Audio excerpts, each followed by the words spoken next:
datang di Rumorstun, ruang kelas moderasi beragama SMK Negeri 1 Turen. Bersama saya Amel yang akan menemani mitra moderasi ngobrol-ngobrol santai tetapi tetap berbobot dan menginspirasi.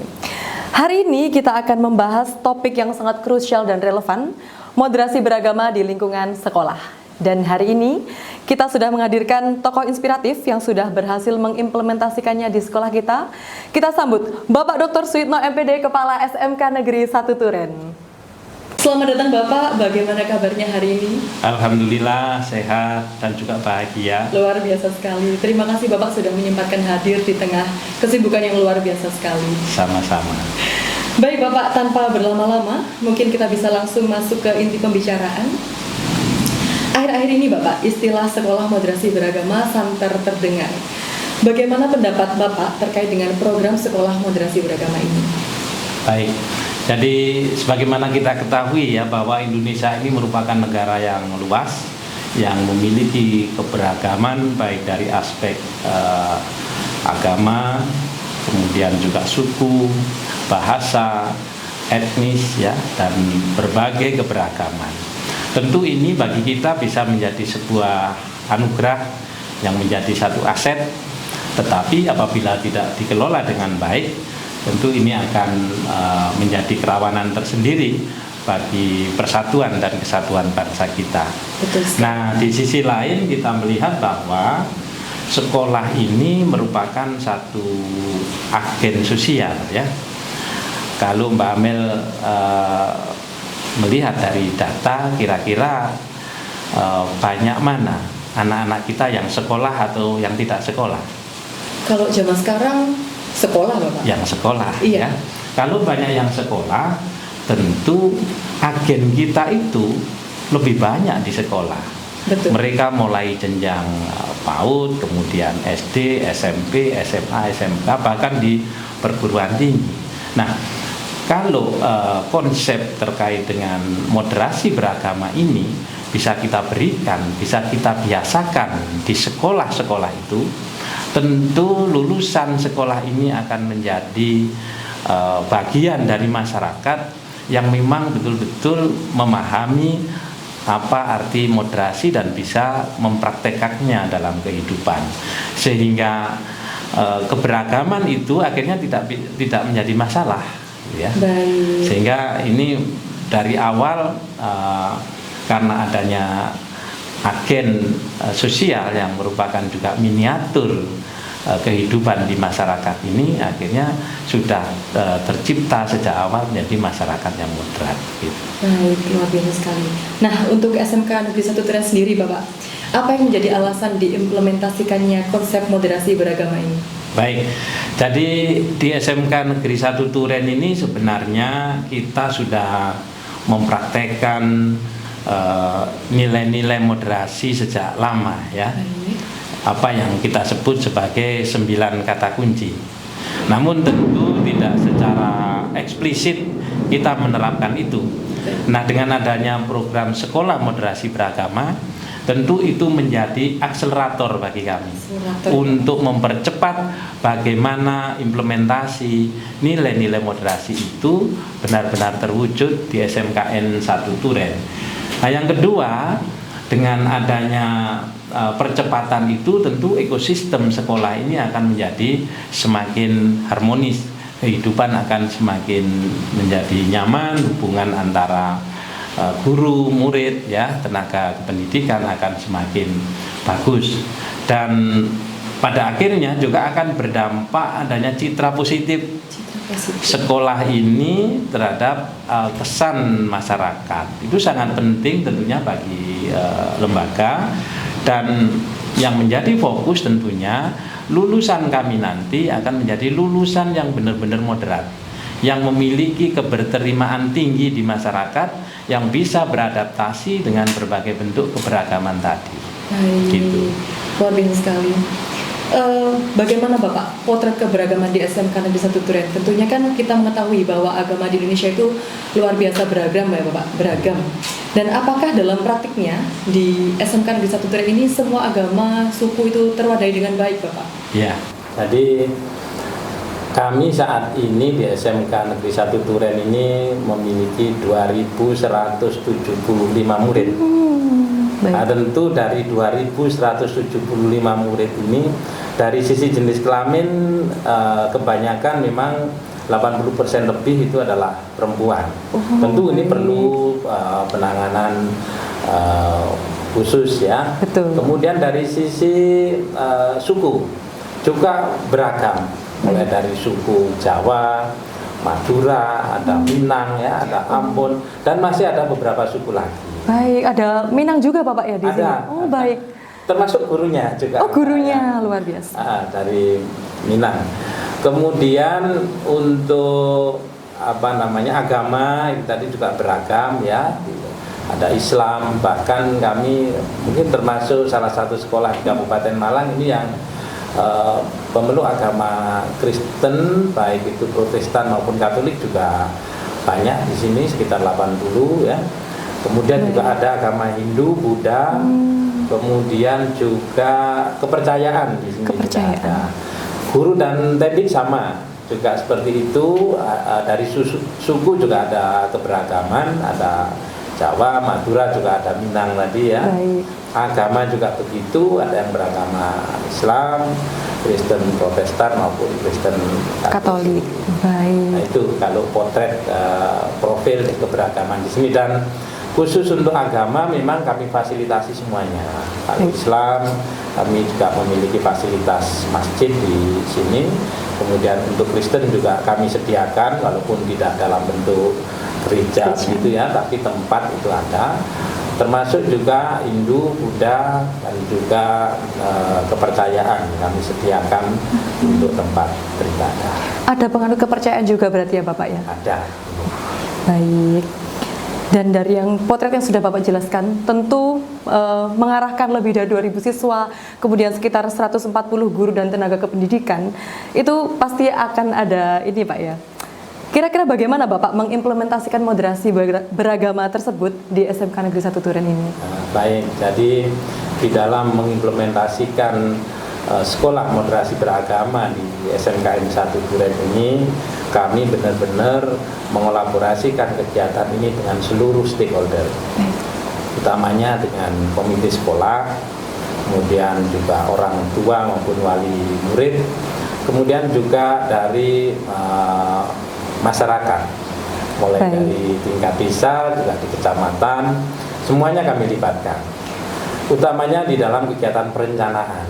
Ini juga kami satu padukan bagaimana supaya perencanaan itu betul-betul bisa mencerminkan kehendak semuanya. Baik. Nah, di dalam pelaksanaannya juga demikian, kami juga melibatkan berbagai pihak supaya semuanya berkontribusi dalam pelaksanaan ataupun implementasi sekolah moderasi beragama ini. Dan terakhir tentu dalam kegiatan evaluasi tidak lanjut, supaya nanti ada hal-hal yang baik yang perlu kita kembangkan, kita teruskan, hal-hal yang memang perlu dievaluasi bisa kita evaluasi sejak dini.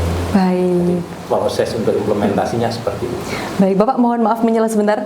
Kami menemukan gambar ini Bapak, mungkin bisa dilihat di tayangan belakang. Kita tunggu. Nah, ini kira-kira gambar apa Pak? Mungkin bisa dijelaskan Bapak. Sepertinya Bapak mengenakan baju seperti baju veteran ini ya Bapak. Mungkin bisa sedikit dijelaskan Bapak untuk gambar Jadi ini salah satu yang kami lakukan ya pada saat ini peringatan Hari Pahlawan ya. Oh, baik. Jadi Hari Pahlawan untuk menghormat jasa-jasa para pahlawan gitu ya, dalam rangka untuk menggelorakan semangat kebangsaan kita. Nah, ini memakai baju dengan tema pahlawan, termasuk saya itu. Baik, dengan siswanya juga berarti Pak ya? Siswa juga. Siswa ya, juga. iya.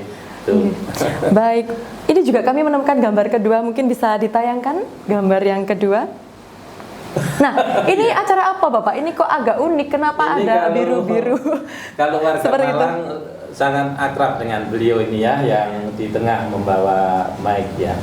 Ya. Jadi begini, di Malang ini kan setiap tahun ada peringatan untuk hari ulang tahun Arema, betul. Dan kita tahu ini biasanya dirayakan secara besar-besaran. Euforianya luar biasa sekali. Euforianya di luar, gitu. Nah, kami fasilitasi itu anak-anak, bahkan kita undang legendnya di Arema ini ya. Supaya apa? Supaya anak-anak tetap bisa merayakan itu, tetapi dalam suasana akademik. Jadi mereka tetap terkendali di dalam sekolah, tidak trek-trekan, tidak ngebut-ngebut di luar sana. Betul. Tetapi mereka bisa mengekspresikan kegembiraannya untuk merayakan hari ulang tahun Arema ini. Baik. Nah, itu ya. Jadi itu memang sudah bekerja sama dengan pihak Arema begitu ya Bapak ya? Baik, dan untuk gambar ketiga Bapak, mungkin bisa ditayangkan, kita lihat bersama. Nah ini, kok banyak bergantung-gantungan ini? Kira-kira ini acara apa Pak? Ini peringatan Maulid Nabi ya. Oh gitu. Dan yang paling unik itu yang atas itu bergelantungan. Itu adalah model untuk grebek maulud yang ada di area sini. Oh begitu. Jadi di wilayah Malang Selatan ini utamanya untuk peringatan Maulid Nabi, kegiatan grebek maulidnya modelnya seperti ini. Dan ini juga gitu supaya mendekatkan anak-anak dengan masyarakat. Maka juga kita lakukan itu di sekolah. Di sekolah ya Bapak. Oh berarti ramai sekali nanti anak-anak bisa berebut mengambil itu gantung-gantungan itu ya Pak. Langsung berebut itu. Baik, dan kira-kira Pak apa hubungannya kegiatan ini dengan 9 kata kunci moderasi beragama? Nah, tentu apa yang kami lakukan itu tidak terlepas dari nilai-nilai moderasi beragama. Baik. Yang tentu 9 kata kunci itu ya. Seperti ini grebek maulid ini adalah merupakan penghormatan kepada tradisi setempat ya. Baik. Termasuk tadi ada kegiatan peringatan Hari Pahlawan, itu bagaimana komitmen kebangsaan itu bisa tetap kita jaga dan juga kita praktekkan gitu. Baik Bapak, oh tetap ada ya Pak berarti, walaupun ini kelihatannya kalau kita sebagai orang awam, apa ini kok kegiatannya seperti ini, ternyata juga jadi masih kita, ada hubungannya. Karena ini lembaga pendidikan, jadi apa yang kita lakukan itu tentu harus ada dasarnya apa gitu untuk proses pendidikan. Betul sekali Bapak. Nah, ini kan sudah banyak sekali ya Bapak, dari siswa jumlahnya banyak. Kita juga sekolah ini berada di tengah-tengah masyarakat. Kira-kira bagaimana untuk memberikan pemahaman, bentuk sosialisasinya itu seperti apa yang sudah dilakukan kepada seluruh warga sekolah maupun masyarakat Bapak? Iya, terima kasih. Jadi memang sebagaimana saya sampaikan tadi, jumlah murid kita juga 2.000 lebih. Betul. Dengan 140 guru dan pendidik. Betul. Juga kita berada di lingkungan masyarakat, maka kami tempuh 2 jalur ya untuk sosialisasi, baik itu secara langsung maupun tidak langsung. Kalau secara langsung tentu kami secara bertatap muka dengan baik itu murid ya, kemudian juga orang tua, guru, tendik ya, semuanya stakeholder itu untuk memberikan pemahaman, edukasi tentang moderasi beragama. Baik. Kalau yang tidak langsung kami melakukannya baik itu dengan melalui pemasangan banner ya. Ini di seluruh lingkungan sekolah ini kita pasang quote-quote ya terkait dengan moderasi beragama. Kemudian juga kita pasang gambar-gambar yang terkait dengan itu, bisa memotivasi. Kemudian juga melalui media, dan yang paling khas ya di kami ini, kita membuat satu ruang kelas digital. Oh begitu, ya, baik kelas Bapak. Itu kita sebut sebagai ruang kelas moderasi beragama. Baik. Ini kita lakukan secara digital ya, melalui ini kegiatan podcast seperti ini sebagai kontennya. Oh luar biasa sekali. Mungkin bisa sedikit diceritakan Bapak kepada mitra moderasi, ini ada tulisan Rumorstun. Apa sih sebenarnya Rumorstun itu Bapak? Mungkin bisa diceritakan begitu? Jadi kalau kita lihat Rumorstun itu ya, di situ ada rumors, ada tun itu kan channel ya. Ini channel khusus untuk membahas terkait dengan rumor. Rumor itu kan gosip ya, Betul. kabar angin gitu ya, berita-berita yang belum terverifikasi. Harapan kami bahwa dengan adanya channel ini kita bisa memverifikasi, kita bisa membahas, memberikan solusi-solusi terkait permasalahan ataupun hal-hal terkait dengan implementasi moderasi beragama. Baik. Tetapi sesungguhnya Rumorstun itu merupakan singkatan. Singkatan Bapak. Ya, singkatan. Jadi rumor itu ruang kelas moderasi beragama. Baik. S-nya itu SMK. SMK, Tun-nya itu Tun. Turen One. Oh iya, Tun yang belakang ini Pak ya, Turen Itu One. Turen One. Baik. Sehingga ini kalau dipanjangkan itu menjadi itu bawahnya itu ruang kelas moderasi beragama SMK Negeri 1 Turen. Disingkat Baik. menjadi Rumorstun. Baik Bapak. Nah, kalau seperti ini kan mitra moderasi jadi tidak bingung apa ini Rumorstun kira-kira. Seperti itu jadi ya. Baik, sebagai penutup di sesi ini mungkin bisa sedikit dibagikan kepada mitra moderasi satu saja kalimat yang bisa mewakili moderasi beragama. Satu saja. Satu saja Bapak. Sebentar. Mitra moderasi yang berbahagia, keikhlasan menerima perbedaan adalah obat pereda pertikaian. Luar biasa sekali Bapak, mungkin bisa sedikit saya ulangi ya Bapak. Keikhlasan menerima perbedaan adalah obat pereda pertikaian. Jadi mitra moderasi, hal ini mungkin bisa kita artikan bahwa setiap atau sikap lapang dada yang tulus dari kita untuk menerima kenyataan bahwa setiap orang itu berbeda dapat meredakan atau bahkan mencegah terjadinya perselisihan atau perdebatan. Betul begitu Bapak? Tepat sekali. Luar biasa sekali kata-kata moderasi di akhir sesi ini. Bapak Suyitno, mungkin kita sudah sampai di ujung obrolan yang menurut saya benar-benar membuka mata bahwa sekolah bukan hanya sekedar tempat untuk mencari ilmu, tetapi sebagaimana disampaikan oleh Ibnu Khaldun bahwa pendidikan melahirkan orang yang berilmu, tetapi agama melahirkan orang yang berakhlak.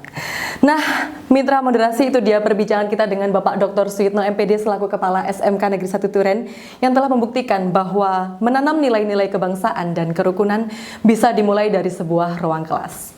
Saya Amel pamit undur diri, sampai jumpa di episode Rumorstun berikutnya. Rumorstun setara dalam keberagaman.